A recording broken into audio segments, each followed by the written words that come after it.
Hello मेरे tricky family, मैं आपका प्यारा फिजिक्स टीचर रोहित सर। तो चलिए बच्चों स्टार्ट करते हैं अपना सेशन। हम लोगों ने 20 ऑब्जेक्टिव्स जो है वो देख लिया था और आज से हम लोग नेक्स्ट ऑब्जेक्टिव देखेंगे। तो जो हमारा पहला ऑब्जेक्टिव है, चैप्टर है हमारा इलेक्ट्रोस्टैटिक्स, डे नंबर 2।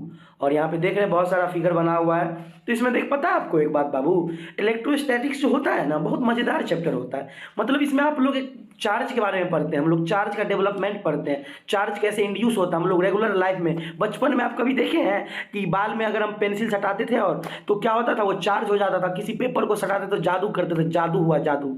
ये जादू नहीं एक्चुअली में, वो एक चार्ज डेवलप हो जाता था उस पेंसिल पे, और वो चार्ज जो है वो किसी को भी अट्रैक्ट कर लेता था। समझ में आ रहा है ना? उसी तरह से ये बहुत इंटरेस्टिंग चैप्टर है।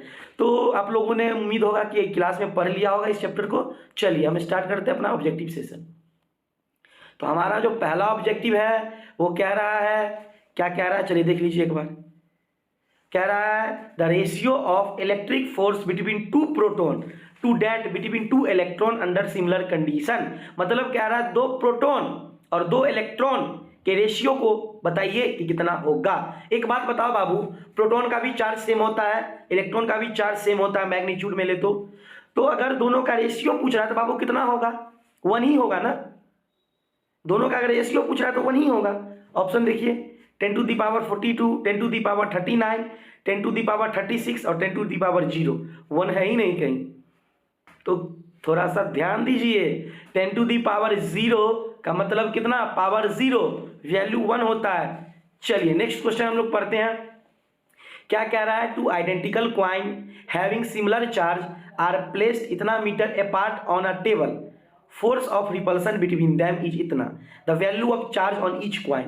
क्या ये रहा है कि हमारे पास दो आइडेंटिकल क्वाइंस हैं। आइडेंटिकल का मतलब क्या होगा? दोनों पे चार्ज सेम होगा और इतना मीटर दूरी पे वो खड़े हैं।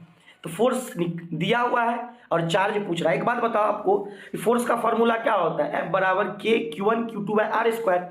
तो अगर फोर्स दिया है और Q1 Q2 दोनों का चार्ज सेम है, मतलब क्या हो जाएगा? KQ²/r²। और Q² का वैल्यू निकालना है हमको। तो फोर्स दिया हुआ है, डिस्टेंस दिया हुआ है 4.5 मीटर, उसका स्क्वायर कर लीजिएगा और Q² का जो वैल्यू आएगा तो Q का निकाल सकते हैं, स्क्वायर उधर जाएगा तो रूट लग जाएगा, तो Q का आराम से सिंपली वैल्यू निकल जाएगा। एक बार आप लोग पेन कॉपी पे देख करके निकाल के देख लीजिएगा, ठीक है ना? तो इसमें आएगा आपको आंसर जो होगा वो होगा 100 माइक्रोकूलम। आंसर आपको आएगा 10⁻⁻4 कूलम, 10⁻⁴। और एक बात बताइए, 100 माइक्रो कूलम, माइक्रो का वैल्यू कितना होता है? 10⁻⁻6, और 2 जीरो यहाँ पे लिखा हो -6 में प्लस हो जाएगा, तो 10⁻⁴। आंसर तो यही है। चलिए नेक्स्ट क्वेश्चन क्या कह रहा है? Which among the following is sure test of electrification.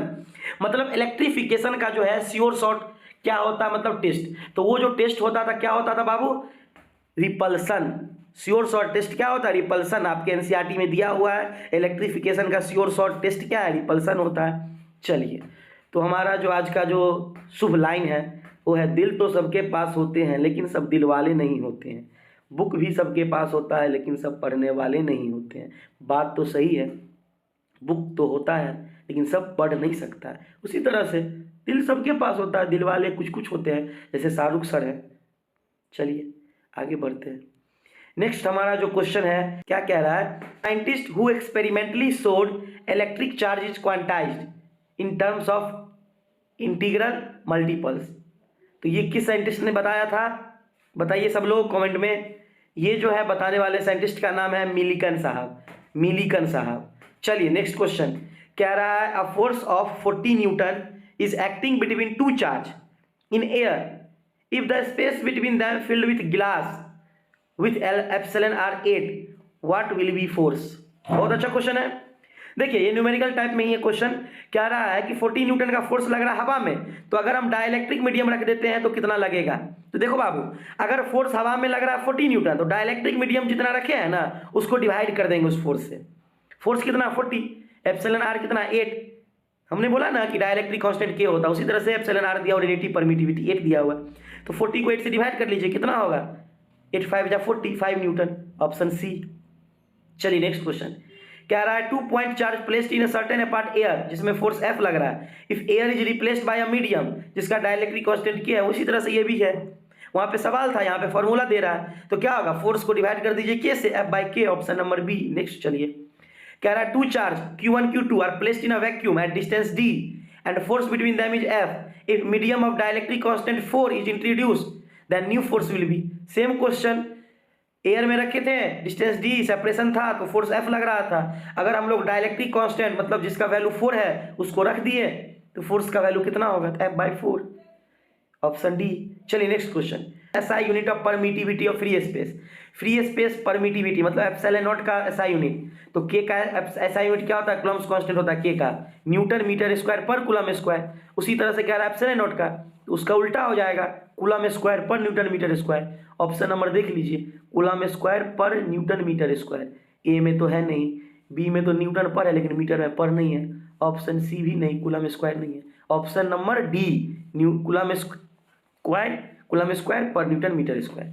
चलिए नेक्स्ट क्वेश्चन हमारा क्या है, out of two copper sphere same size x is hollow while y is solid, if they are charged at the same potential, what then set out charge on them?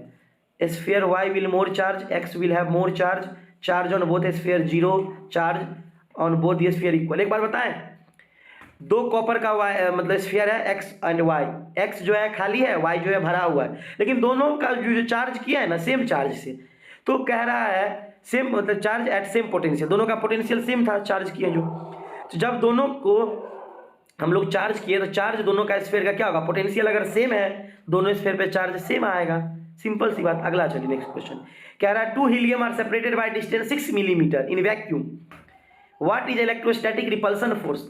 तो एक बार बताएं, helium, दो helium है separated by 6 millimetre, दो helium है तो दो हीलियम का चार्ज कितना होगा, इलेक्ट्रॉन का चार्ज तो 2 × 1 पॉइंट, हीलियम पॉजिटिव चार्ज होता है, सॉरी प्रोटॉन का चार्ज वही होता है, सेम चार्ज होता है, इलेक्ट्रॉन ले या प्रोटॉन ले, तो 2 × 1.6 × 10⁻⁻19, और इसका डिस्टेंस कितना है 6 mm, मतलब 6 × 10⁻³ मीटर, मिलीमीटर का वैल्यू कितना होता है 10⁻³ मीटर। सॉल्व कर लीजिए और आंसर जो आएगा आप लोग कमेंट कर दीजिएगा, तो मैं बता देता हूँ आंसर ऑप्शन नंबर ए होगा। चलिए next question, force between two charge when placed in free space is इतना, if they are in medium relative permittivity इतना, फोर्स बिटवीन, वही क्वेश्चन है, फ्री स्पेस हवा में 10 न्यूटन है, अब मीडियम में रख दिए कितना होगा, 5 से डिवाइड कर दीजिए 10 को, तो कितना होगा 2 न्यूटन, ऑप्शन नंबर 1। अब आते हैं ratio of electric force between two electron to gravitational force. देखिए इलेक्ट्रोस्टैटिक फोर्स टू इलेक्ट्रॉन और ग्रेविटेशनल फोर्स के बीच अगर अब ये पूछेगा तो ये बोलिएगा 10⁻42 होता है, 10⁻42, ठीक है ना, और इलेक्ट्रॉन प्रोटॉन के बीच 0 होता है, वैल्यू मतलब 1 आएगा, 10⁻0 का वैल्यू 1 आएगा।